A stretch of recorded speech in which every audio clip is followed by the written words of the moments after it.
Thank you. Great. Hello. It's not working.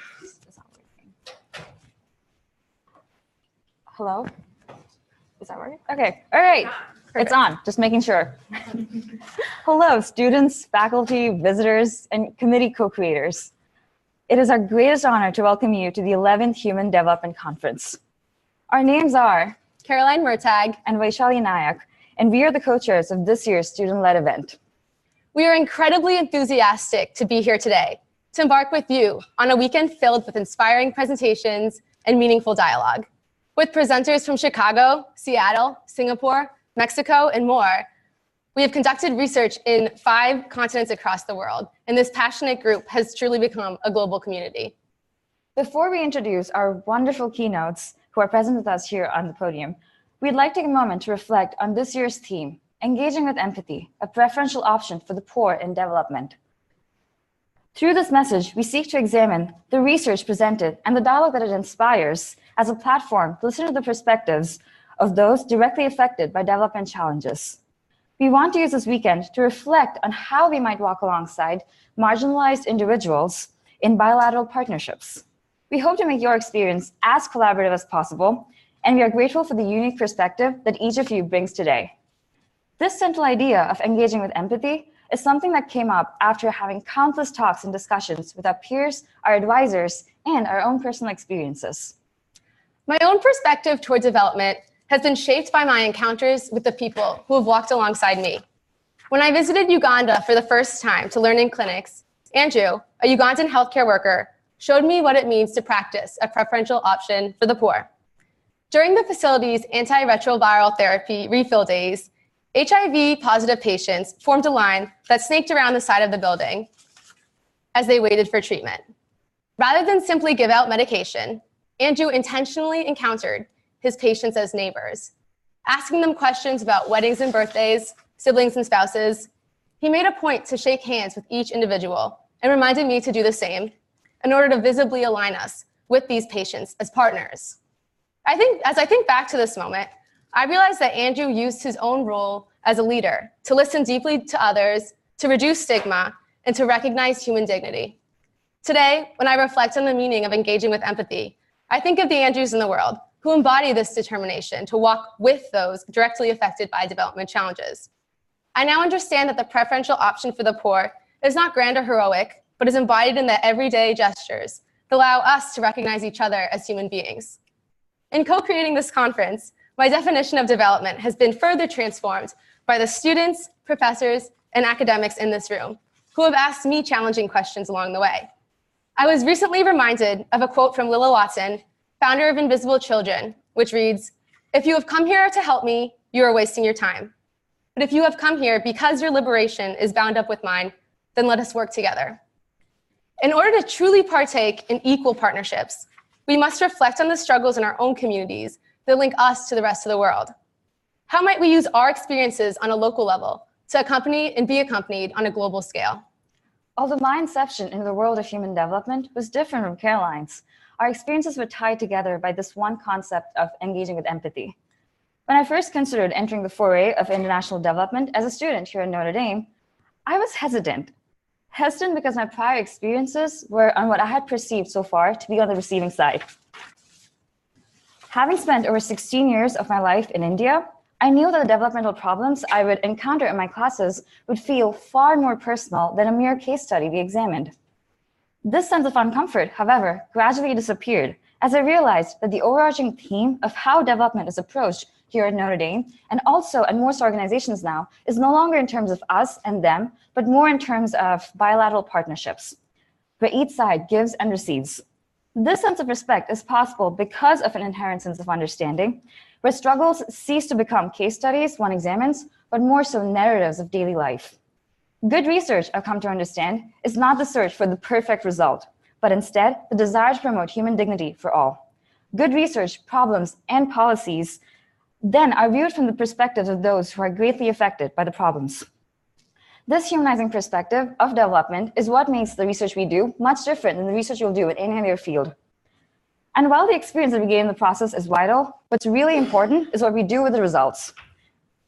And that is where platforms like this conference come in. You provide a space for interdisciplinary dialogue and discussions that can inspire the next generations of solutions. In the spirit of engaging with empathy, we would also like to take a moment to acknowledge the means by which this conference came about. From the very beginning, we sought to intentionally incorporate empathy into the process of designing this year's event. Our committee of student leaders built this conference using a co-creation model, which relies on engagement with all stakeholders during the decision-making process. From establishing our online program new this year, which will help you to navigate this weekend sessions, to introducing a new photos gallery, which places the focus on the real people behind development, we and our peers have looked to the community for direction, promoting open dialogue, transparency, and thoughtful partnership. In celebration of this co-creation model, we would like to thank a few individuals and groups without whom, frankly, this conference would not have been possible. To the Kellogg Institute for International Studies, Holly Rivers, Steve Reifenberg, and Teresa Hanlon, and the wonderful Kellogg team, thank you for providing a platform for this vision of development. We are very grateful for your never-ending support of our new ideas as you walked with us through every challenge and accomplishment leading up to today. To the Ford family in Human Development Studies and Solidarity, Father Bob Dowd and Clement Sedmak, who have served as wonderful supports of HDC. At this point, we'd like to welcome Clement Sedmak to the stage, who's the acting director of the incredible Ford Family Program.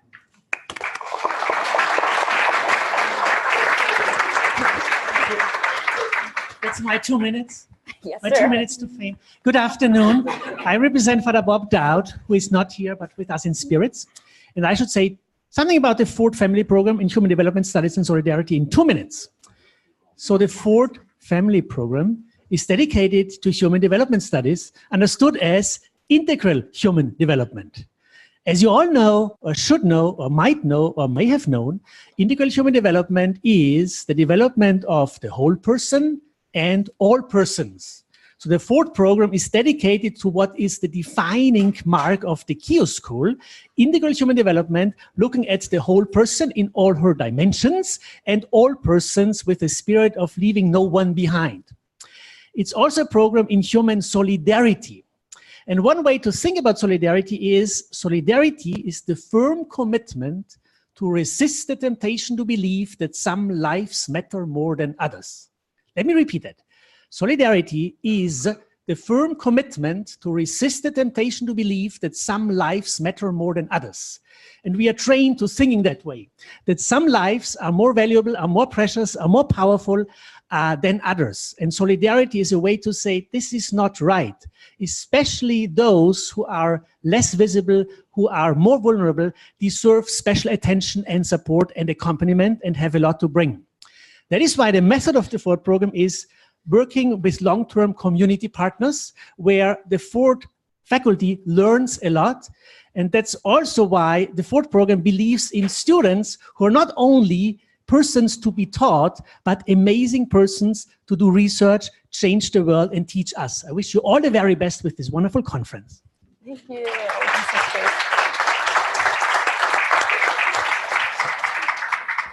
Thank you so much, Professor Sedmak. Thank you also to our partners at the Center for Social Concerns, especially Rachel Thomas Morgan, Grace Mulaney, Jimena Holgan, and Suzanne Wilson for sharing this opportunity with their thoughtful and passionate CSC students. We would like to welcome Grace Mulaney, Assistant Director of the CSC's International Summer Service Learning Program, up on stage to say a few words.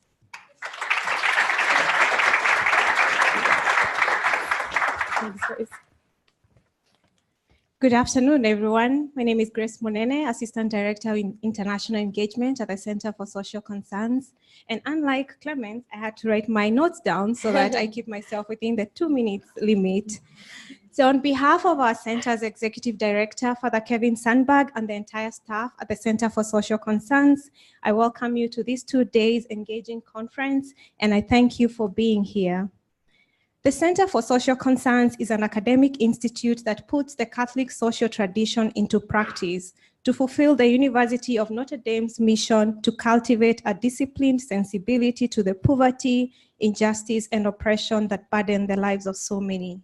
We do this through community-engaged research, learning, and teaching that brings students, faculty, and our community partners together for personal and social transformation.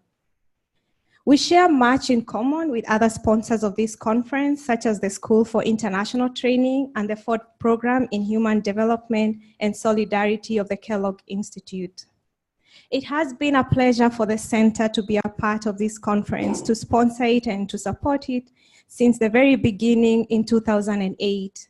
To be able to support some of the following areas. One, to give students the opportunity to present original research relating to some aspect of the interdisciplinary field of development. Two, to create an environment where a breadth of the challenges of development and possible solutions from a variety of cultural contexts could be identified and then discussed. And finally, to foster discourse which continues beyond this event. I join with the other co-sponsors in welcoming you to this conference, and I thank you for your own contribution and commitment in this quest for engaging with empathy, a preferential option for the poor in development. Thank you to our students, Caroline and Vaishali and your entire team. I know it takes an entire team to put this conference together. We are grateful for your leadership and dedication. And thank you to our guests for joining us during this event, and especially for bringing us so much sunshine. We hope you enjoy your stay with us. Thank you. Thank you, Grace. Thank you so much. And to the School of International Training, SIT, in that study abroad, for giving students the opportunity to do research in so many developing countries, and at the same time connecting us to so many of their students. And finally, we cannot even begin to express the immeasurable amount of gratitude that we have for our HDC committee. Each and every one of you has dedicated countless hours to ideating, designing, and implementing this weekend's activities.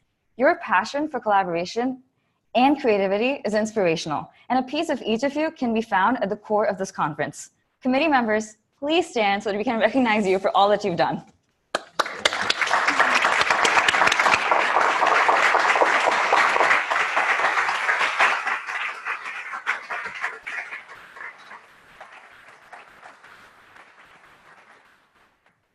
Thank you. At this point, we would like to introduce two models of empathy who set examples of humility, compassion, and accompaniment that we can all strive to follow in this world of human development. When Carolyn and I first got an opportunity to connect with Dr. Michelle Morris and Dr. Evan Lyon, to say that we were excited is an understatement.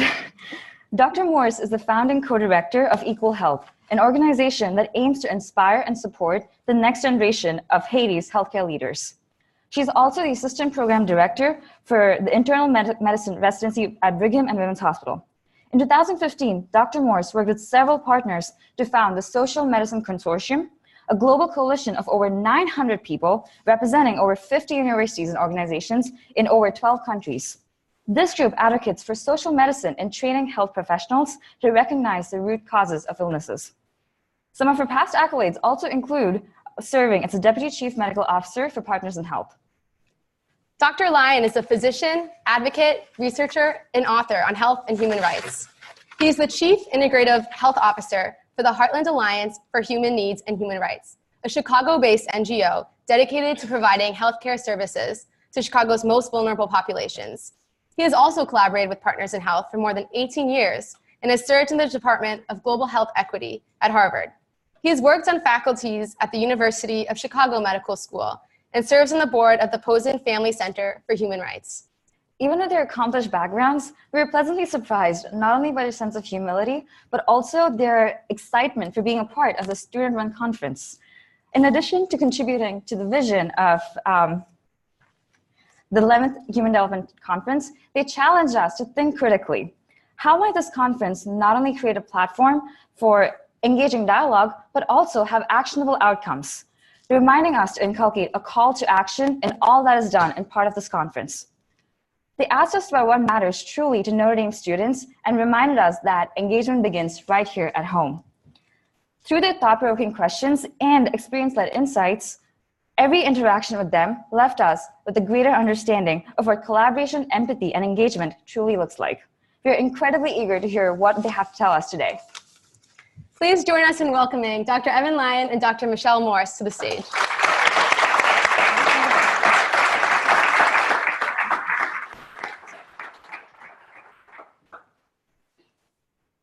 All right, good afternoon, everyone. Can you hear me okay? Yes. Excellent, excellent.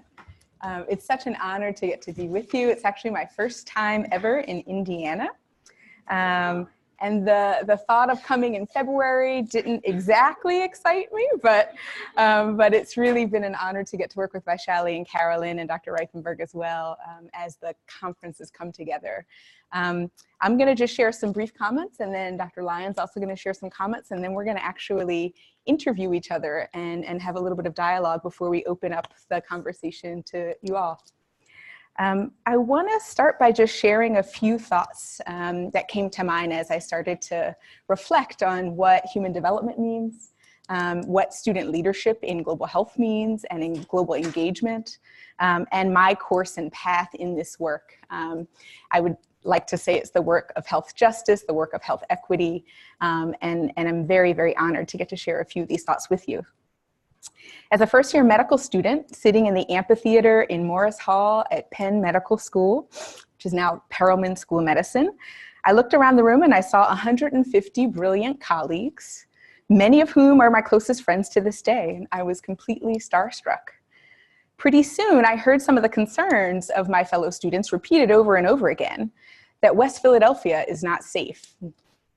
Only of all 600 medical students at University of Penn Medical School at the time, I was the only one who was from West Philadelphia. And pretty soon I learned a lot more about how widespread the misconceptions were about my home community. And I was both troubled and frustrated. So when my professor asked me to give a talk to my classmates about West Philadelphia at the end of the year, as we prepared to do home visits for our patients, I accepted without hesitation. In addition to telling my classmates about the real West Philadelphia, where my family had been running a funeral home for 3 generations, I myself learned more about the history of University of Penn in my community and how Penn had displaced a vibrant middle-class Black community in the 1940s when it moved from Center City to West Philadelphia. So I had the opportunity to develop my critical consciousness and political education as a part of the process, and I shared it with my classmates. That summer, I took an internship with an organization that worked at the intersection of homelessness, mental illness, and drug addiction. I learned about my community of West Philadelphia with a completely new lens, a health lens. And I began to understand the forces behind why some people in my community were homeless and others were not. It wasn't about choice. It was about the social arrangement in our society. So when I had the opportunity to move to Botswana in 2006 and live there for a year as a third-year medical student, I was eager to learn about the history and social structures. I found, of course, that the same forces that made life expectancy in West Philadelphia, where I was from, 68 years, made the life expectancy in Botswana 36 years. And at the time, in 2006, Botswana had the second highest rate of HIV in the world and the highest rate of tuberculosis. Imperialism and colonialism, which led to the UK occupying Botswana and the extinction of indigenous people in West Philadelphia and displacement of Black people in West Philly by Penn, were forces that were really alive and well. Structural racism and capitalism fuel those forces of oppression.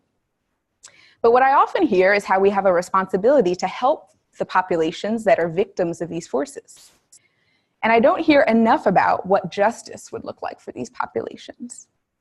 I don't hear enough about the moral and ethical toxicity and damage to white people that happens because of these forces. And I don't hear enough about how these forces actually hurt white people and what internalized racism looks like for white people. I've been hearing a lot about the work that's happening here at Notre Dame. And I've been hearing a little bit about the 20 years of activism that's happened here, that's been organized around addressing some of the living evidence of colonialism here in your community. I've been hearing a little bit about the murals that are both a representation of your past, as well as an opportunity for a new social arrangement in the future of your university. So what does it mean to walk the walk in that context? I know that you recently had a walk the walk. I was reading a lot of the student coverage of that experience of that week. It was really beautiful writing. And so what does the covering of those murals mean? What does that mean to you and your community? And is that development at home? The damage done in the colonial founding of Notre Dame wasn't just done to the native people, but the moral hazard to the white people who moved here has been passed down generation by generation as well. And we almost never look at the moral cost of advantage. Rather, we often look at the pity, or we often pity and look at damage of to the disadvantage and want to help them or alleviate their suffering. But we often frame it as pity and not justice. And so what is the development framework's response to this, to that dynamic, to that trend? And how does development challenge the power systems that it could be used to uphold and uphold the very power inequities which create the need for development in the first place? So how could a development framework change you and not just change them? And who is the them? So when my plane was landing in Chicago yesterday, I flew in from DC to Chicago just yesterday and spent some time with Evan actually in clinic, seeing patients. I was reminded of how flying so often has conditioned my body to prepare for landing. And some of you who fly a lot probably have the same experience. You start to feel the pressure change as you're landing, the seatbelt sign comes on, you start to hear those bells dinging, it starts to get a little bumpy. You know what's coming next. You close your tray, you pass down the trash through the aisles, your ears start to pop. My behavior has been influenced by this repetition, and it's actually kind of guided me to act. So my body starts to prepare for landing even without having to be told to do so. It's just like some of you may have had this experience at Starbucks. You know, if you go to Starbucks and you say, oh, I want a small black coffee, they say, so you mean you want a tall da-da-da-da-da, and they kind of speak back to you what they actually want you to say, and they're shaping your language, right? They're shaking how you speak. So similarly, we're conditioned, right? We are conditioned to forces of oppression. We're conditioned to expect certain forces of oppression. And in some ways, charity is also a conditioned response. So how does your body respond to when a homeless person walks up to you and asks you for money? You know, what is your conditioned response to that often daily experience?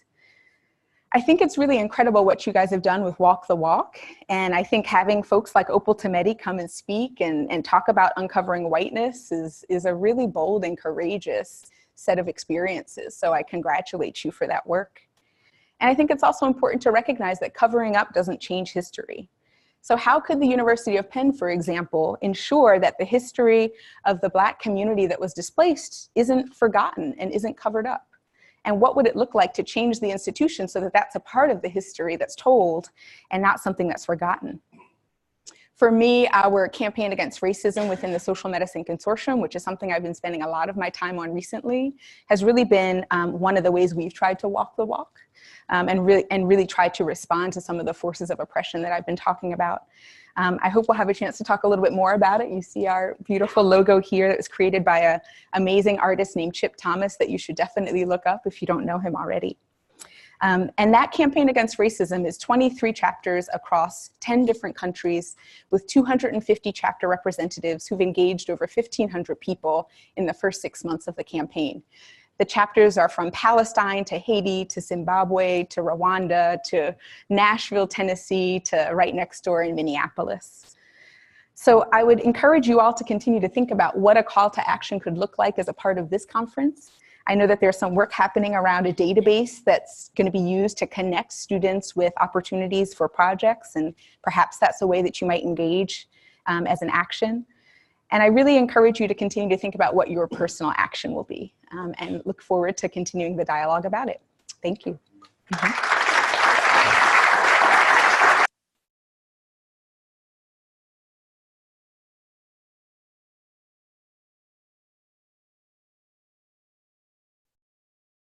Work on my phone. I promise. So my name is Evan Lyon. I'm going to take just a few minutes and speak a little bit about myself, not because that's interesting, but just to open some things to possibly talk about. It's really nice to be back at Notre Dame. I've had the chance to come a few times, mostly with my favorite teacher, Paul Farmer, and with some of the work that he's done with the Kellogg Center and with others, and Father Gustavo. And so it's really, really nice to be back. I don't live far away on the south side of Chicago. So let me start just kind of with myself, you know, thinking this development starts at home. You know, certainly that's a process, an ongoing process, to say the very least. Maybe like many of you, I was introduced to doing work beyond where I grew up by family. I grew up in a fairly rural place, surrounded by all white people, and in that way, fairly stable. I didn't know anything about poverty growing up at all. My grandfather was a minister, a Methodist minister, and so in that way kind of grew up with the church. My own, coming to faith is still also a work in progress. But that was an anchor. For us. And over and over, since before I can remember, he used to say this quote from John Wesley: "Do all the good you can by all the means you can, and all the ways you can, and all the places you can, at all the times you can, with all the people you can, as long as you can." And I thought, okay, yeah, thanks, Granddad. But but this is, and you don't need to be, I was going to say, you don't need to be upset with Mr. Wesley. He didn't leave the Catholic Church. He was protesting the Anglican Church. And the method behind Methodism was service, was work, visiting prisoners, feeding people. And so I kind of grew up in that ethos, even though it took me some decades to kind of catch on. Through growing up with him, I had my first introduction to the rest of the globe by doing service work with the thing that he built in Mexico. Has anybody been to Cancun? Yeah, so Cancun is this like beach thing with hotels. There's another city called Cancun where all the people live who work there. And this very poor urban space where people were coming in from all over Mexico for the jobs that take care of us as tourists. And we went there and we built a thing that became a clinic, and I got to see and feel a little bit about the rest of the world. And again, it took me a very long time to make that part of my own life and work, but it was a very important sort of starting point for sure. Went through college, decided at one point to be a doctor, didn't know much about what that might mean. One of the pleasures in that process was I didn't get any pre-med advising, 0, and so I didn't get as stressed out as some of you might be about the pre-medical path. So if anyone's thinking about nursing school, doctoring, pharmacy, yes, there's work to do, and it's hard to get in, right? But it's also very, very possible, and people find their ways. And so that led me, from college, I had a chance in some ways randomly, in some ways not. I wanted to take time, like many of you I heard are actually being advised to take a little time. That does not happen at the University of Chicago, where I teach at the moment. So I decided to take a year and do some work, and a friend of mine invited me to Haiti to teach music, and so I did that very happily, learned the language and kind of settled in for a while, and had no idea that this would turn into more than 20 years of back and forth and often very serious engagement with work on the ground in Haiti, where Michelle and I have collaborated for a long time. So we can talk about that for sure. That also introduced me to work specifically around tuberculosis, around HIV, around building systems, around growing programs, supporting staff, these kinds of pragmatic kind of implementation questions. It also brought me into the world of human rights concerns through, again, pragmatic things that we had to work on, push on, document, and kind of take care of through medical legal partnerships and other things. And that's become a little thread in my life, teaching and working on human rights, talking about it. More recently, I decided after Haiti and Boston for a long, long time, and again, not because this is interesting, but just to open up dialogue. I was working back and forth for a long time, which does take some toll and has some difficulty. Decided that the next chapter for me should be in domestic health inequities, and chose to move to Alabama to do HIV work. So I'd learned on the job in Haiti, and I moved to Alabama thinking, okay, this is the next chapter, work there. Had a wonderful experience for about 6 months, and then the earthquake happened in Haiti. I very quickly kind of turned and went back to there, and that kind of shook things up, and I landed in Chicago, where my family is. And in Chicago, I've done a few things. I had an academic life, moved past that, thankfully, and am now, thankfully, and now doing more community-based work. And so I work with this organization called Heartland Alliance, and we're the Heartland Alliance Health Group, the homeless healthcare provider for the city. But really, as the introduction, I thank you for making it so clear. We work for vulnerable people. Anyone can come to us, homeless or not, for healthcare, psychiatry, oral health, behavioral health services, help with housing, food, and these kinds of things.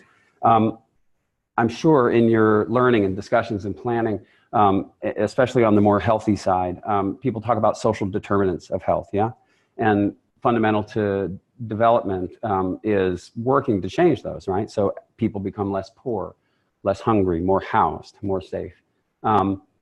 There's a lot of talk about that, and especially in the domestic side, there's a lot more talk than action. And so I'm going to land on domestic things quite a bit, and maybe in discussion it'll come out. We have that same work to do here, as Michelle is saying, both to grapple with our past and with privilege, racism, white supremacy, the forces, the factors that make people sick. But also then we're responsible to work on those and change them. So to notice and record and maybe help assist and manage around homelessness is very different than getting someone a house, right? To understand if someone's hungry is very different than feeding them, you know? And so this is the next layer that has to go down, and a group like ours is imperfect, but at least we have the opportunity for people to kind of really affect the social determinants, and rather than to only think about them. I'm not so old, but I've been around global health long enough that social determination was not really discussed a whole lot. Now it's become, and it's an old idea, you know, mid-19th century idea, but it's now kind of current. And another piece of language to grapple with is that, you know, it might become static if we don't push it to actually deliver and take care of people. Thank you for bringing up that quote from Lilla Watson. I've used that on slides often, and thought about it today. I'm going to repeat it. If you've come here to help me, you're wasting your time. But if you come here because your liberation is bound up with mine, then let us work together. It's amazing. Yeah, she's an Indigenous woman from Australia, and you know, the work of working together and creating common cause. We talked a lot about empathy, and I'm glad you brought it up in the way you introduced. To me, and I know this is dangerous on a Catholic campus with a lot of theologians and a lot of precision around language, but to me, the word compassion isn't terribly complete.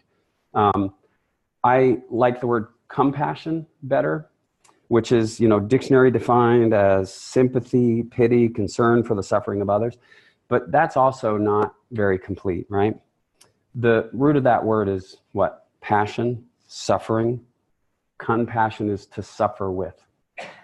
And that step of taking risk, of dealing with privilege, of coming into work with people very closely, I think gets us much further along as we center on whatever our thing's going to be, development, public health, clinical care, whatever it may be. I think compassion is a nice word also to grapple with. And you stole my punchline. Solidarity ultimately is the end of this path, to really create common cause that is actually common. My freedom is bound to your freedom. My safety is bound to everyone else's safety. And so the work, I think, proceeds from that.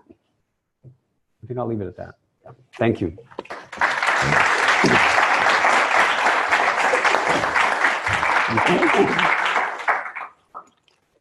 So, yeah. Now we're going to talk. I'll take my breath. Yeah, now we're going to talk. I'll take a breath and ask the first question. He beat me to the punch. I wanted to ask the first question. The campaign against racism. A lot of folks, thankfully, talk about race and racism.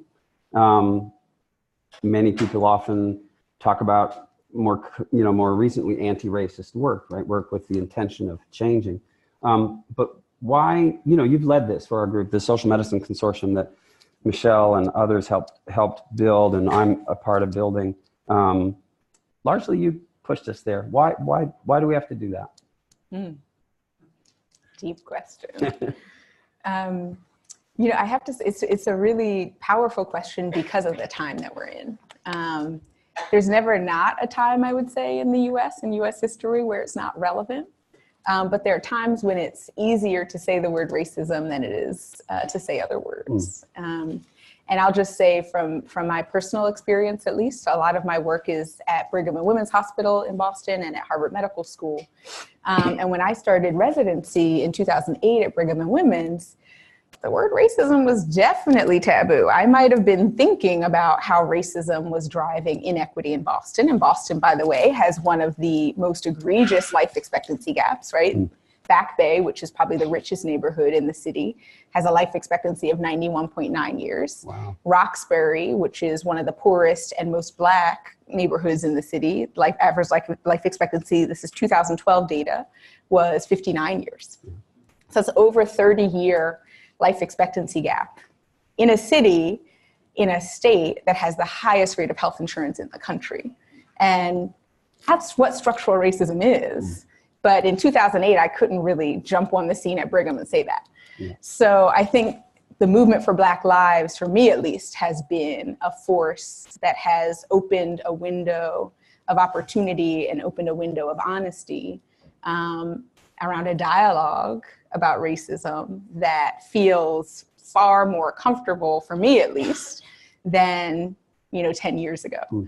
And there are always social movements happening, but the social movements that are happening in the US right now, I think, are opening a window of opportunity for dialogue that we have to seize, because I don't know when the next window of opportunity is going to be. So I think there's a timeliness to this campaign against racism. Racism is by no means new. I know you guys know that very well, but there is a window of opportunity right now, and it feels important because medicine is often kind of one of the last bastions of white supremacy. I mean, if you look at how medicine is practiced, one of the best examples of this is kidney function. And some of you who are pre-med might already know this story, but very briefly, there is a long history of a racist assumption that Black people have higher muscle mass than white people. And the eugenics movement in the early 1900s helped to feed that belief. And that belief led to labs in America to this day in 2019 correcting kidney function for your race. So if you're Black, your kidney function is corrected at a different rate than if you're white. And that correction factor leads to Black people being referred later to see kidney specialists, getting transplants later. And so there are unfortunately endless examples like that of the legacy of white supremacy in medicine and how we were trained to practice medicine at Brigham and Women's Hospital that we just can't keep ignoring, right? And so that's what the campaign against racism is about. It's about looking at those specific examples that are alive and well today in the practice of medicine, in the practice of medicine that we practice every day, that need to be changed, that need to be talked about, that need to be addressed. So it's urgent. So my question for you. We talked a little bit. We don't know each other's questions, which is awesome. Yeah. Get ready. Yeah. So Evan and I connected quite a bit around Haiti, and Evan was a mentor to me when I first started working in Haiti in 2009.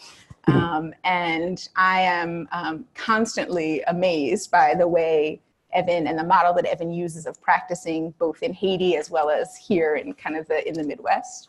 So I wanted to ask you if you could tell us a little bit more about how your experience is doing the frontline work, the kind of roll up your sleeves and get dirty work of seeing, sometimes 100 patients a day in Haiti. How did that experience in your training and in your path inform and shape the way you do the work in Chicago with homeless folks? Thanks. It's the only way I'm able to do the work in Chicago is because of what we learned in Haiti together. Full stop. Medical training doesn't help with these things. That's the easy part. When you get to sit down with somebody and be a clinician, we're trained to do that, but everything else has to be figured out, which is, part of where the social medicine movement comes from, is trying to teach ourselves and retrain and get to the actual roots that aren't taught from the biomedical model. It's interesting. You talk about that 100 people a day, and we did for a long time, just as we built systems and didn't have enough staff or space or stuff or whatever. We did see a lot of people. And, a couple of things. I learned to take a few breaths between each person. And I do that now all the time, just to try to calm, try to recenter, try to be the best I could, because the pressure and the time is real. But to meet somebody and see them kind of like you were speaking to, that became a life skill, a job skill. Also, I took on challenge of trying to talk about something other than their health concern each time. So to find some way to engage with other problems. And you've heard this in Haiti so many times. Someone comes in to clinic and they say, I don't have a mother, I don't have a father, my house is falling down, there wasn't much rain this year, my children are hungry, we have and you have to hear that first and sit with that for a minute to get to what you might actually work on, which is super disappointing because we should work on all those things, but sort of finding a way to hear and reflect and contextualize that.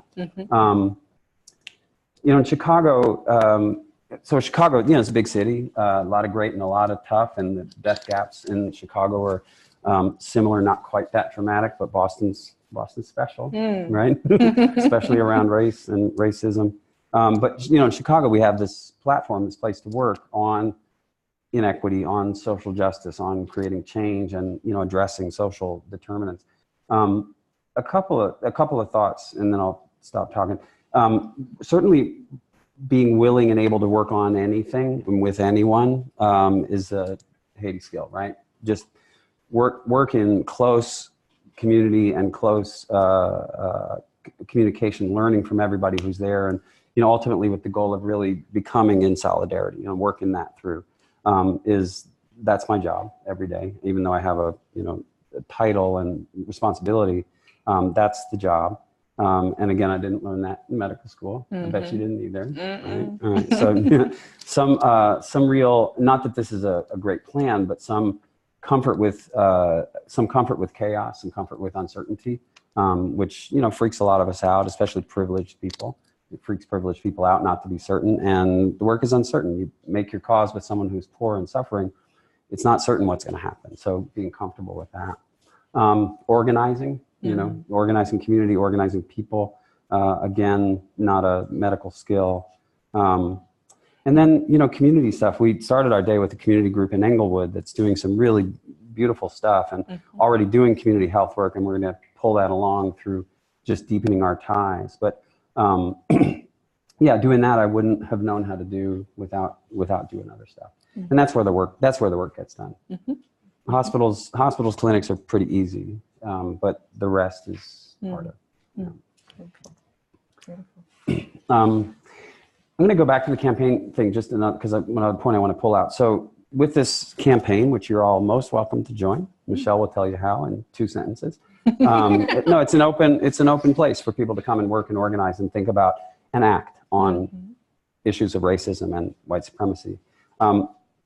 So far, what have you learned, or what, you know, from your perspective? A big part of this is people outside the United States, yeah, our global partners and friends and leaders. What kind of things have been learned from your perspective because of Uganda, Haiti, Mexico, and you know, Palestine, Lebanon, etc.? Absolutely. Oh, there's so much, right? With 23 chapters, you know, half of which are outside the U.S., there is unbelievable solidarity and unbelievable learning. I will say for a few of the chapters, Haiti and Mexico come to mind. Their conception of racism initially was it's an American thing. It's an American problem. You know, we don't really have a problem with racism here in Haiti. We don't really have a problem with racism in Mexico. And then you take it a layer deeper, and the connections between colonialism and imperialism and racism are what really get the dialogue going in places like Haiti and Mexico. I'll talk about the Haiti chapter really briefly, since Haiti is my heart. But in Haiti, there's a extreme oligarchy of often extremely wealthy and very white, actually, many of whom are, you know, descendants of immigrants from Syria and Lebanon, you know, a couple hundred years ago. And that oligarchy really controls the economic system in Haiti, from shipping to import-export to all of the major businesses. And that's a system of white on top and black on bottom that's obvious. But day-to-day life in Haiti, it's pretty uncommon, actually, to see, you know, those folks in the streets, right? They're not in rural Haiti where we work. And so I think in some ways that kind of layer of racism in Haiti, the oligarchy, is a little bit invisible. But as soon as you start talking about that, well, then the examples of racism in Haiti just roll. Yeah. And started about, we don't necessarily need racism only as a force to describe what's happening in terms of inequity in our society, but it is one of the many forces. And they're really growing their analysis and thinking about, so if that's the case, what does it mean for us as health professionals to engage with that? And why is it that the doctor is, running to see the foreigner faster than the Haitian? And what does it mean when a Haitian, patient in rural Haiti would rather see the foreign white doctor than the Haitian doctor? And kind of how do all those things really play out and affect us? The Lebanon chapter I'll mention too, just because the struggle that they've been sharing with us is that there is a lot of racism by Lebanese doctors against immigrants. And they have a huge immigrant population in Lebanon that's doing a lot of the, kind of manual and menial labor in the country. And they're mostly people of color from Southeast Asia and from Northern Africa and other places. And so how do they start to conceptualize racism in that context and really advocate for equal access to healthcare for immigrants who are often looked down upon, marginalized, kind of, and not welcomed into the society? So those are two examples. There's so many more, but I think what we're seeing is not that we're trying to impose racism as a framework, but that the dialogue that comes out of talking about American examples, Haitian examples, Lebanese examples, that there is a shared experience, and that there is also a transcendent experience where the legacy of colonialism in a place like Haiti, the legacy of colonialism, in a place like Mexico, et cetera, that has to be a part of the conversation. So, outside the US, the conversation is never just about racism. It's so much more about kind of the intersectional forces of oppression as well. Yeah. One quick story. You talked about just the reality that some people in Haiti would rather see the white doctor than not, the foreign doctor than the not. Which I've been the white doctor there. Mm-hmm. And so for a long time, Pierre Paul, this really dear friend of ours and part of this whole conversation, he and I worked clinic together, and he saw my line was longer than his. And and like 10 years later, and that changed, his line got the same as mine. 10 years later, he said, I didn't like that. And I figured out everything I could do to make sure people were seeing me just the same. But it's funny, he waited that long. But yeah, and we became very dear friends. But yeah, it was interesting. He found a way to make that not true, and I hopefully contributed some too. But, yeah. Absolutely. The other question that I have for you is getting back to kind of your the definition of compassion and how difficult that work is, right? And again, how in some ways it's natural, simple, and maybe even easy to talk about, but hard to practice. And I think sometimes when we talk about our paths and our work, it can sound a lot harder than it is, right? It's the work that, bless you, that each and every one of us can be doing. It is not superhuman. It is not extraordinary. It is just day-to-day work. But it requires fuel. So I was wondering if you can talk a little bit about kind of what are some of what's the fuel that you use to really practice compassion when often that is radical, right? Like that's countercultural. That is, not the mainstream. So. Wow, that's hard. That's hard. Coffee, I know. No, sure. One of the truest answers is people and partnerships, right? So especially me, even though I've been in the work for 20 some years, I haven't built up much of anything on my own, right? And part of that's just it's not interest, or I was always like I was always like a fixer in Haiti for decades. Just like, here, go work on that. Just go up that hill, work on that. And that was a fine role for me. But it also gives a sense of direction because I wasn't making choices in a way. I was just working, right? And that was always real comfortable to me. So people and partnerships. More and more as I've gotten older and raised a son and have a family, and I've been through a number of things that were very challenging for me personally on the personal, psychological, psychiatric level, which I won't go into unless people are interested. I teach about now. I've made my process of ups and downs part of what I teach about. So bottom line, there is hurt in working with suffering. It's inevitable, right? And sometimes that gets to be a lot. Sometimes it's less. I'll get to the answer, but I wanted to bring this up, or an answer. I wanted to bring it up. But I think one of the fuels I have is beyond just knowing that the work can be done. My life is better. My world is better because it's bigger. The privilege of working in all these places, including Chicago, for so long. Recently, Michelle and I have been working in Palestine on community health work in a very urban setting, in many ways very similar to Chicago, supporting health of people through community action. That's a privilege. That's a fuel, right? I get to do that with you and other friends and our Palestinian leaders in that context. But one of the things to me is with the pitfalls of suffering and hurting ourselves and falling over the line. Navigating that is also, in its way, a bit of it's not a motivation or a sustaining, but it's a technique for me to look at what I'm doing. Am I doing it well? Mm-hmm. Am I pushing myself with others to come close to the line rather than sitting back and leaning on laurels or doing work that's drier? Mm-hmm.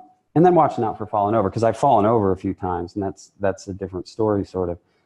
But yeah, that's part of the fuel. It's just finding the right balance, but also with others, kind of looking for what that is. Mm-hmm. Is that beautiful? Get at it. Yeah. Yes. I don't have a strong spiritual practice, but I work with a ton of faith, as I know you do too. Like just a ton of faith that this is possible and that it's better. Mm-hmm. Can I extend it a little further? Please. Yeah. So one of the things, because of the work together with the consortium and working specifically about racism and trying to talk about racism, with that, we also are very explicit about talking about white supremacy. And again, sort of this moment with Black Lives or other things, or just hopefully some continued change in our place. White supremacy is talked about some, but still less, right? And I think it's impossible to talk about these two things without each other. As a white person, cisgendered and married and overeducated, the amount of privilege I live with is very extreme. And working with that, recognizing that, naming it when it's useful, always knowing it.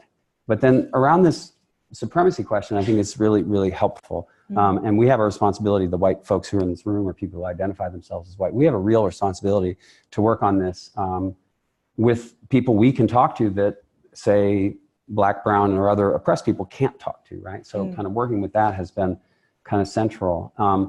And back to the quote from the beginning, it's also not unselfish, right? My world is better when I'm grappling with that, when I'm working to dismantle white supremacy. Because, to have privilege means someone else is unprivileged, and to have privilege means you're always a little worried when you're going to get knocked off. Oppressors suffer too, right? Oppressors suffer too. You spoke about this in your introduction. And, I don't want to be an oppressor, but my privilege is oppressive to other people. That's how it works. And so my own sense of safety and freedom and engagement and energy is also fed by work to name, claim, dismantle, push against white supremacy. So I think, becoming more comfortable with that language, speaking to it more often, is a very practical tool for the work at hand. But also, again, it's not unselfish, right? I feel better when I'm working through that with other people and have it in dialogue. Yeah. Thank you for that. So that's part of it too. Yeah. I feel like that connects directly back, kind of coming full circle to how this informs development work. And I'll just say that I've worked in a few countries in my day. I've worked with a lot of different kinds of people. I've worked with a lot of Americans who go to other countries to do the work of development.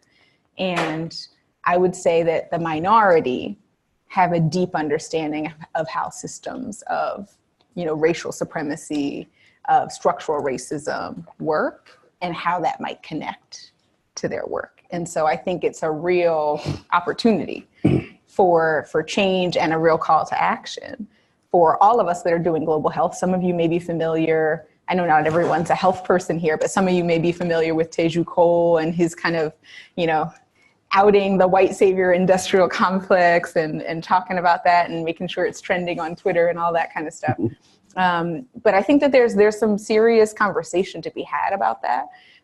We've made that a part actually of the social medicine courses at Harvard Medical School now. So it's a part of our curriculum to talk about the white savior industrial complex when we're talking about global health. And I think that that's a beautiful opportunity. And I'll say when I first started working in Botswana specifically, there was really no structure around how we connect, understanding, the social arrangement in the world, understanding and engaging with political education, and then connecting that to the work of global health equity. And I see us moving into a new phase where that's just not the standard anymore. So I'm excited about that. Yeah. Thank you. Let me ask one last question, and then we should open it up. But I want to provoke one. I want to provoke one more thing. And again, it's like a really shameless plug for the consortium, which we're all a part of. We as this group, a part of the work, a big part of the work is radical self-education around these things that we're not taught, and supporting each other in that learning, grappling with power and privilege, working on organizing. Part of these curriculums is often how do you design a campaign? How do you set targets? How do you write protest signs? How do you run a march? Like these are the tools that we want to share with each other and build on, right? But we wrote this consensus statement. I won't read the whole thing, but I want to read some of it out for you and others. So this is the beginning. We're talking largely about health care and the way we're taught, right? So, and the way we practice, not just taught, but the way we practice, yeah? Here's the opening, and I'll skip a little. And we have participated in and been complicit with broken health systems whose principles and systems don't lead to healthier communities. We have heard the voices of patients throughout the world whose tragic stories of sickness plead for more just, equitable health systems and care. We have witnessed politics that tolerate xenophobia, racism, sexism, and unregulated capitalism without any accountability. We have been trained in educational systems that acknowledge very little or none of this. We refuse to stand by and let this happen. Social medicine is our response. You can respond to anything, but would you talk about capitalism a little? Yes. In a development conference? We have to. It's so interesting, right? Because in America, it's just the air that we breathe. And doctors in particular, I think we often have the least political education and are often the last to the social movement and are often just behind the curve. And we just have to reckon with that. And I think capitalism and healthcare are, in America, just so deeply embedded with each other. We can't even imagine, it's radical to imagine a health system that's not based in capitalism in the US, and that's really unfortunate. But the history of social medicine, right, it's like, 1840s, Rudolf Virchow, right, who was himself a socialist and who was advocating for, the response to epidemics in Upper Silesia and in Eastern Europe. The response to those epidemics is democracy, is socialism, is ensuring access, is improving the material conditions, the living conditions of people. It's not a prescription. I mean, back then, I don't know what the prescriptions look like, but yeah. But fast forward to today, and it's just considered so absurd to even think about single payer, right? And I think the incentives in the healthcare system as they are right now in the US, and specifically in the US context, are absurd and drive behavior by doctors, by nurses, by academic medical centers where we've trained and spent most of our time, are not incentives that lead to health. They're incentives that lead to profit. So perfect example, I don't know if there's anyone here who knows Brigham and Women's Hospital, but at my hospital, the expansion plan for kind of network growth for the hospitals and clinics in our system is determined not by where the life expectancy is lowest, because then everyone would be setting up their clinics and hospitals in Roxbury, right? It's decided based on where there's a profit margin. And so the places where Brigham and Women's Hospital is expanding its clinics and hospitals and networks are to the communities where people have good health insurance, right? And that's not, in my opinion, that's not because Brigham is bad, right? It's because the incentives in the system are for them to expand to those communities and not to a place right down the street that has a life expectancy that's the same as Haiti. So capitalism's behind all of it. I mean, I just have to, that's how I see it. And I think it's racialized capitalism, right? And in America in particular. And so we can't talk about justice in healthcare without talking about capitalism and how the incentives are set up. And that's probably enough about capitalism, but that's a start to an answer. Thank you for that question. No, of course. Yeah. Thank you. Yeah. So thank you so much for letting us sit in on this conversation and hearing from all of your insights. So in the spirit of co-creation, we really want to quickly open this up to question and answer with everyone here in the audience. So I think Vaishali and I first will just ask one quick question, and then you can start thinking of what you'd like to ask as well. So my question, it's different than what Vaishali and I talked about at the beginning, but I was very inspired by how you talked about the importance of language. So Dr. Morse, you talked about the importance of naming racism, and Dr. Lyon, you talked about the word compassion and what that means. So I was just wondering if you could help us as students conceptualize a little bit a time that a change in language led to a change in action or a change in the call to action. Good one. Good one. That's a great one. I have a kind of cop out, and I'll let you think. Oh yeah, thank you. I was like, And both of us learning Creole, learning a local useful language, right? Changed entirely the work at hand, and it's different than what you're asking in a way. But you know, it's both. Again, it's a huge privilege. This is wonderful language that not so many folks get to know, and so learning that and being able to communicate well with people in real time without mediation, that changed things. It changes it entirely. absolutely, right? Yeah. absolutely. I'm thinking also of, language is everything, right? In development work, in global health work, right? Speaking the language is everything. And I'm thinking of a specific example also, kind of in the US context in particular, of kind of the shift from disparities to inequities. And I've seen that's trending, right? Trending on Twitter, but that is really changing the actions, right? Because when you talk about health disparities, you talk about, wow, you know, those folks are living to be this age, those folks are living to be that age. Right? Like, and sit back and think.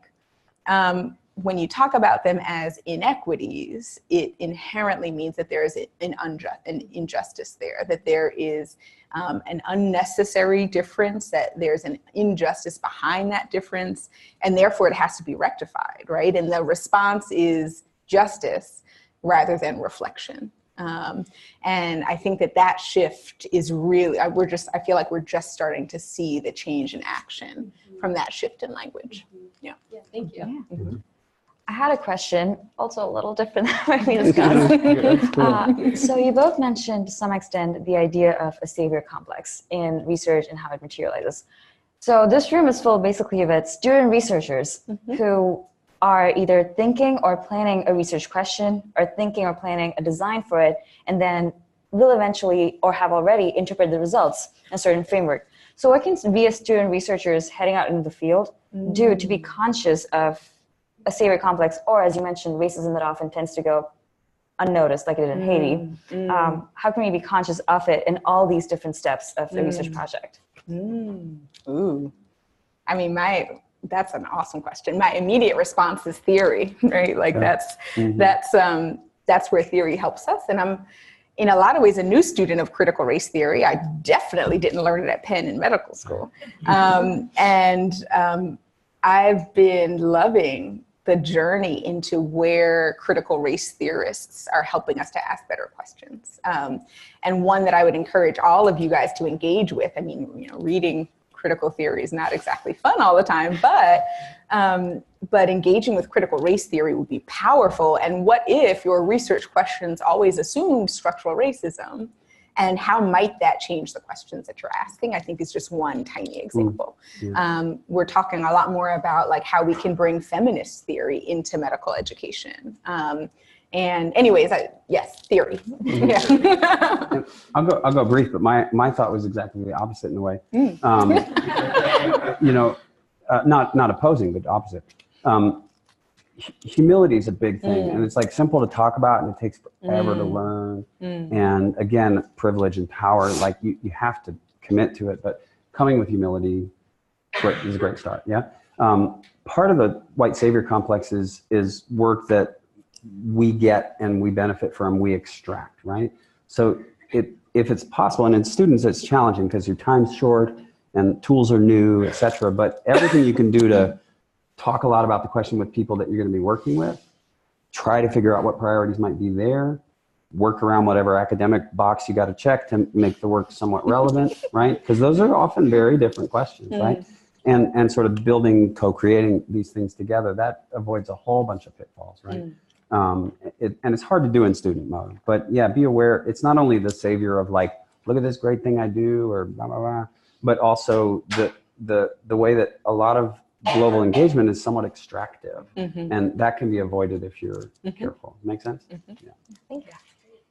So at this point, we're going to open it up to questions from the audience. So we have 2 committee members who will be walking around with microphones. So if you have a question, please raise your hand.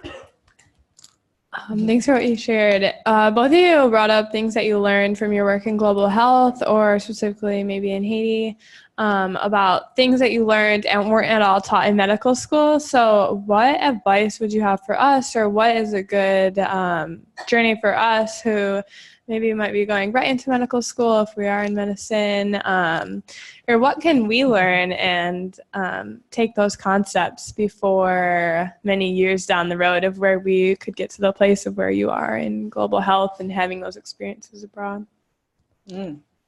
Yeah, I mean, my immediate thought is, of course, it's a journey, it's a process for sure. But one thing you could do is join the campaign against racism and demand that your medical school actually have, mandatory coursework around anti-racism or, anti-misogyny or whatever it may be, whatever your passion may be, or reconsidering kind of the savior industrial complex, et cetera. Students are paying tuition and are just absorbing instead of demanding. And I think it's so easy to not recognize how much power you have as a student. The students at Harvard Medical School have far more power than I do as a faculty member. And so when medical students say we want a required social medicine course, it happens.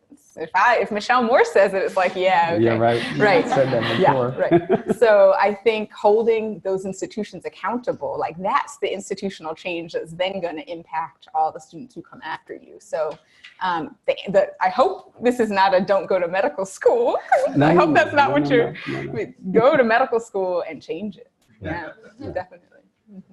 The only thing I would add is one way to resist it is to stay as broad as you can, right? So clinical training, at the end of the day, it's trade school, right? It's a great trade. I like practicing it, but it's not an intellectual education. It's a trade school. And so staying broad and staying connected with things you care about, art, music, writing, literature, etc. The practical, sure, we want you to be activists, right? We want you to change everything. That you should, but not everybody will get there. But keeping your mind open and keeping, fighting the professionalization that comes is really a survival skill. You'll be a better doctor at the end, but also will avoid that sort of channeling, right? That's why undergrads are really fun to hang out with. Medical students can be a little unfun, right? Yeah, so stay in touch with the things you care about. Because that's how, it'll keep you alive.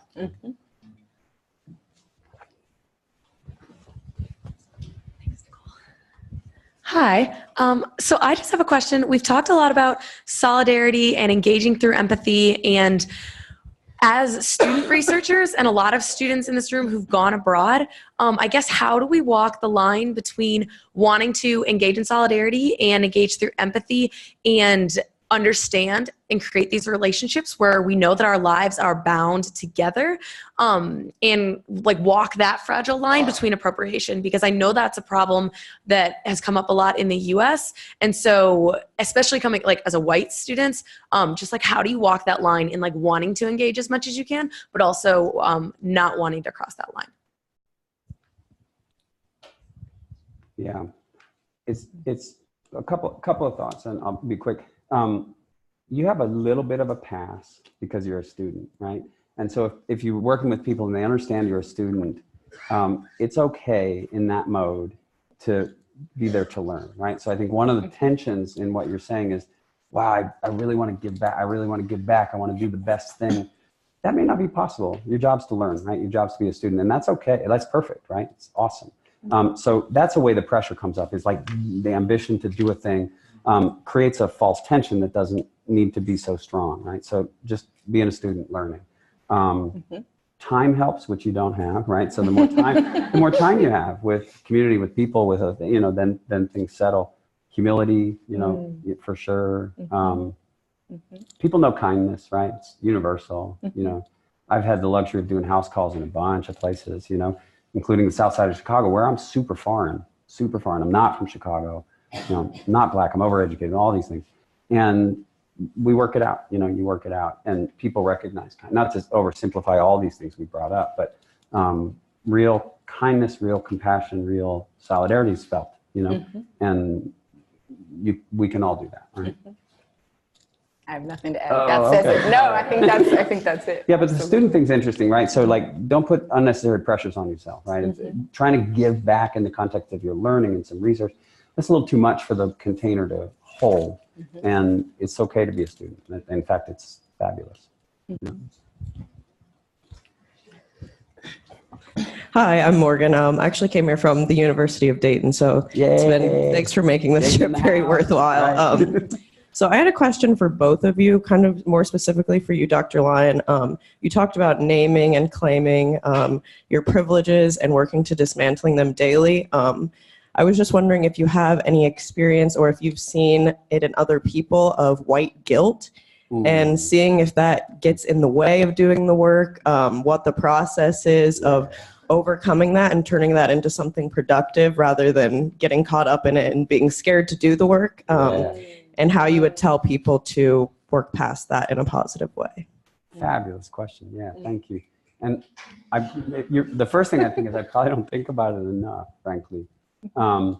Yeah, and I think you named it in your question. It's fear, right? White guilt is kind of fear. It separates people, right? And so, barging in with the consciousness like, it's my fault, or any of that stuff.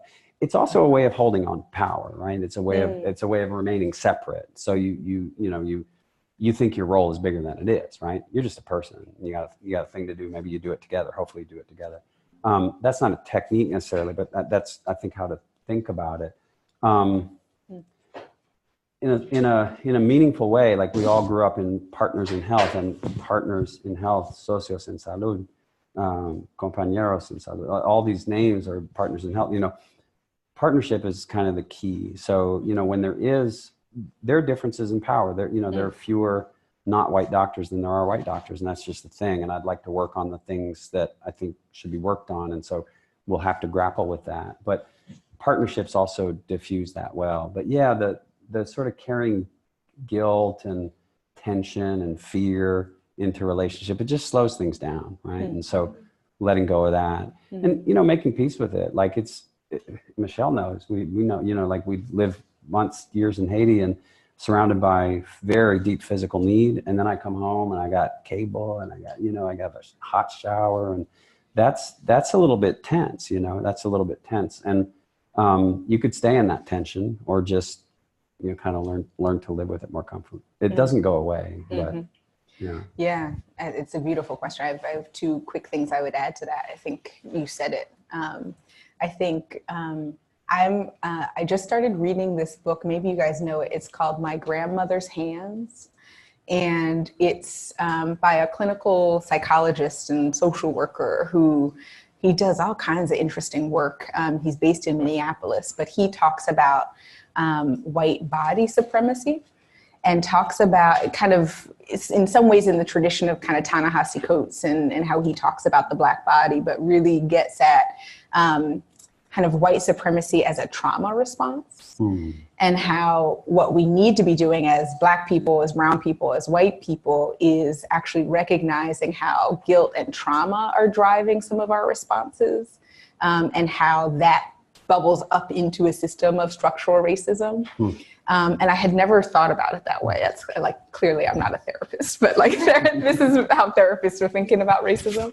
I thought that frame shift was profoundly helpful, and really expanded my understanding of how racism gets into the body, right? Like as a scientist, right, we know about, you know, epigenetics and DNA and all of these things and how racism gets into that. But he takes it further, and it's really, really powerful, and I think gets at the guilt question and how that guilt gets into our bodies. But I would also just mention in our focus groups, as we prepared to start the campaign against racism, the focus group in Mexico talked not about the white savior complex, but the multi-ethnic privileged foreign savior complex.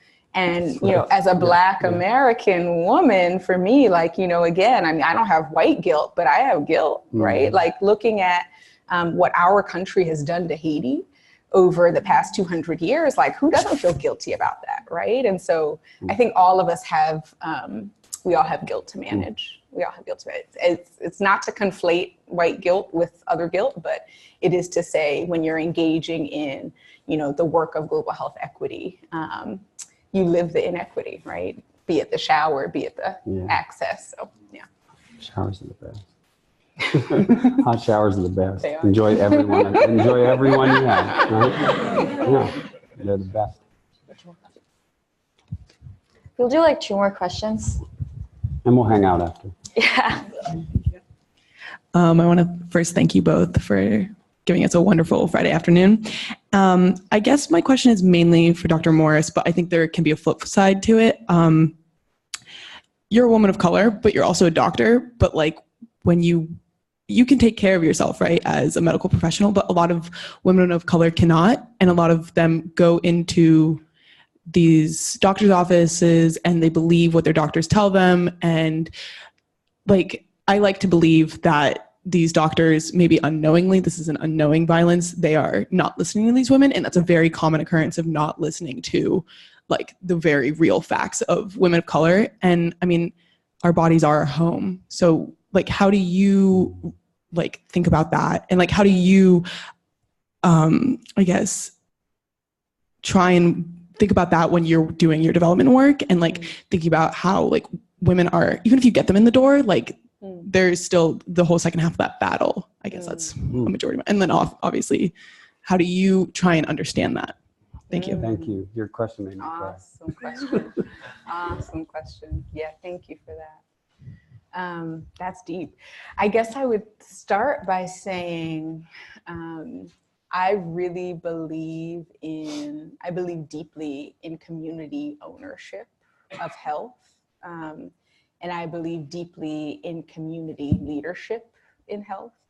And I believe deeply in feminist theory. And I believe deeply also that women know what they need. I think what you learn in medical school is not necessarily that, right? Medical school is definitely not all bad. I feel like we're like the anti-medical school people. Medical school is awesome. But I will say that you don't always get the message that it's important to listen to your patients. And I think one of the beauties of the work that we have the privilege of doing is the work of medical education, right? I mean, I think what has been so gratifying in our building this platform around social medicine is that we are all becoming better educators as a part of it.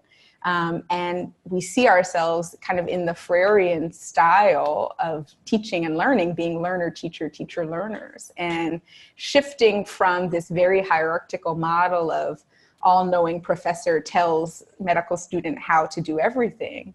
That evolution has been really liberating. And I'll say the last thing I'll say about your question, I don't have the answer, but I'm thankful that we have more women in medicine now than we ever have had, and I know that is going to shift things. But some of the most transformative work that I've ever done was in rural Haiti with rural Haitian women, and the work was around hearing their voices about what maternal care and childcare should look like in rural Haiti. And it completely changed my understanding of women's health. And it was literally, a 1.5-year long project, right? I did do some research. Research is good, right? You just have to ask good questions. But we spent more than 1.5 years really listening to women who were coming to our clinics in rural Haiti and asking them, well, what are your breastfeeding practices? What makes it easy? What makes it hard? What would make it easier for you to come to the hospital to deliver? What was your delivery experience like? And their voices are gold, right? And what we were able to learn and glean from their direct stories is what is going to help us shape a better healthcare system. And that's in Haiti, but that can happen anywhere, right? And not in a hokey, like it's all about stories kind of way, but those are the stories that need to drive the transformation of health systems. And those are the stories that medical students need to be hearing. So, yeah. Thank you for the question. I'm going to add just a kind of quick thing. Going back to language, what Carolyn said, you asked like what language. In our business, communication is all it is, right? We have this thing we can do at the end but if the communication's wrong, it's lost, right? Proud Notre Dame alum and colleague, Dr. John Mira, is here with, been working on this stuff for a very long time. And he's got this very special thing. He's got technical skills that I can't even imagine, right? And, but I'm sure you'd agree that communication is all really that matters. When you're sitting down with a family, with a child who's in need, you can be the best surgeon in the world. If they don't learn to connect with you, understand what's at stake, and trust that you'll take care of them, then you're lost, right? And last little, this is like a really crucial clinical pearl, right? We call them in medicine these pearls, that I've been thinking about a ton these days. Everybody I take care of is poor in one way or another, often homeless, often drug using, etc. The acumen and the intelligence, the understanding, the experience behind their ability to figure out very quickly if you're with them or against them is incredible, and it needs to be respected. It needs to be respected. You can get it wrong. We get it wrong in milliseconds, right? You get it wrong in milliseconds. And it's not as much based on this. I think you just have to recognize the acumen of that person and all they've learned about systems that have hurt them and other, that's a real skill and a real resource. If you get it wrong, it's gone. You can't take care of that person, right? Yeah, I think about that every day. Yeah.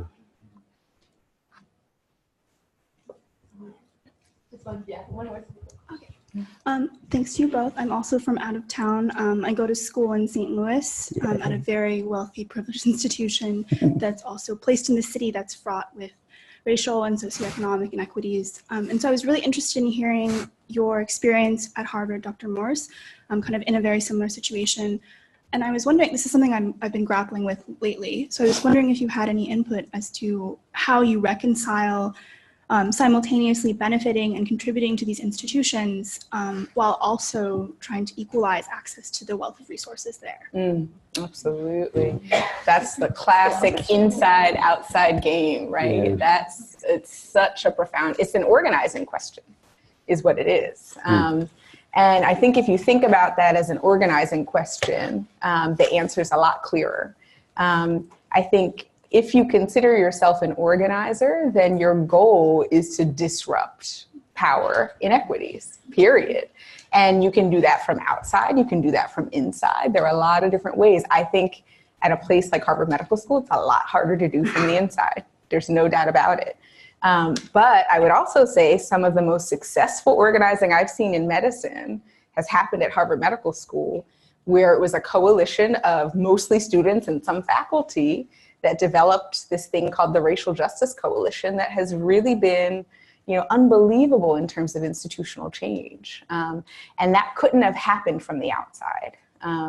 There are some pieces, I would say, that are only possible from the inside. Now, does that mean that Harvard faculty like myself are not bought into the system? No, it certainly doesn't, right? I mean, if Harvard Medical School pays your salary, you only have but so much interest in disrupting power there, right? And so I think if you're an organizer, you have to be conscious of that. And you have to constantly be thinking about what that means in terms of compromising, how far you're willing to go. But I would say that there is a critical mass of kind of wild faculty in the wings at Harvard that are definitely trying to make and push for institutional change. But it's a lot easier for that to happen in an era of social movements like Standing Rock and Movement for Black Lives, where society is grappling with these issues, and that seeps into and opens up a window at even the most colonial institutions for change. So but thank you for that question. Yeah. All right.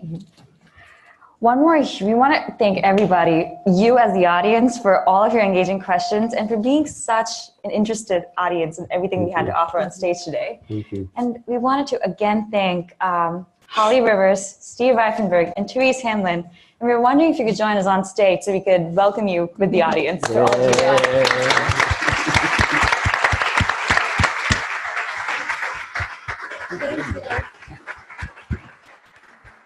So just for a little context, these are our advisors who made this conference possible. They answered our 11 p.m. emails sometimes, stayed with us late into the night to set up last night. So none of this would have been possible without them. So we have some flowers that we'd like to present you with.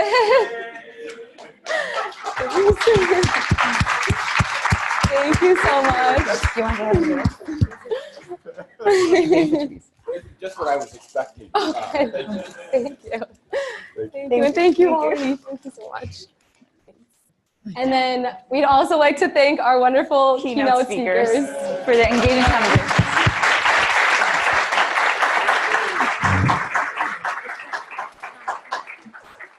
So next we're going to have a short reception out in the Hesburgh Center. So everyone's welcome to come join. You can ask Dr. Morris and Dr. Lyon some more follow-up questions you didn't get a chance to ask.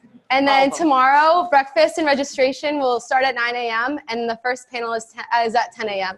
So we encourage you to come with your questions, continue this dialogue from today, think critically about how this conference can become a call to action. And the program's very interactive. It's all online. You can view presenters' biographies. You can view their abstracts. So if you feel like you have a busy weekend, because every Notre Dame student and students who come from other universities are really busy, if you feel you can't stay for the entire conference, definitely come to those panels that interest you and create in you the desire to ask questions. Yeah. Thank you so much for coming today.